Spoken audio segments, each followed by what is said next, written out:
et Dieu ne le recevrait jamais parce que tu es plus impressionné par le montant que tu donnes que par celui à qui tu le donnes. Ton attitude peut détruire ton offrande. Et Saül a dit à Dieu, « J'ai gardé les brebis parce que je voulais t'adorer. » Et c'est là que Dieu lui a répondu, « Obéir vaut mieux qu'adorer.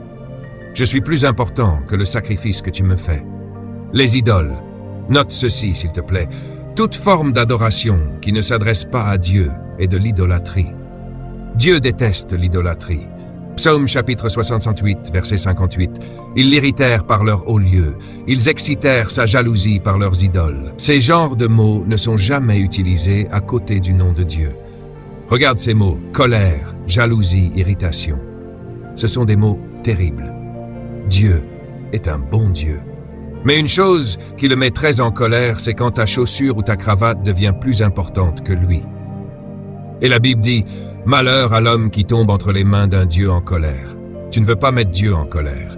Alors chante de tout ton cœur. Lève les mains avec grâce et reconnaissance. Ce sont ses muscles. Voici un verset que j'ai trouvé très intéressant. Ésaïe chapitre 44, verset 9. « Tous ceux qui fabriquent des idoles ne sont rien, et les choses qu'ils chérissent sont inutiles. » Parole de Dieu. J'ai invité un homme à l'église une fois, il y a des années, à Baytown. Je lui ai dit, « Hey, tu veux venir à l'église avec nous ?» Il a dit non. J'ai dit, « Pourquoi ?» Il m'a répondu, « Le dimanche, c'est le jour où je nettoie ma voiture. » Et il était sérieux. Chaque dimanche matin, il nettoyait sa voiture. Il donnait plus de valeur à sa voiture qu'à Dieu, celui qui lui avait donné cette voiture. Bien sûr, il n'a pas gardé cette voiture très longtemps. 1 Jean chapitre 5, Jésus dit, « Petits-enfants, gardez-vous des idoles. » Regarde le mot « garder ». Tout le monde dit « garder ». Gardez qui?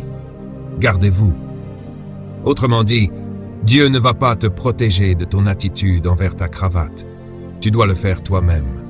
Je vais arriver à l'heure à 9h30, donc je partirai de chez moi à 9h.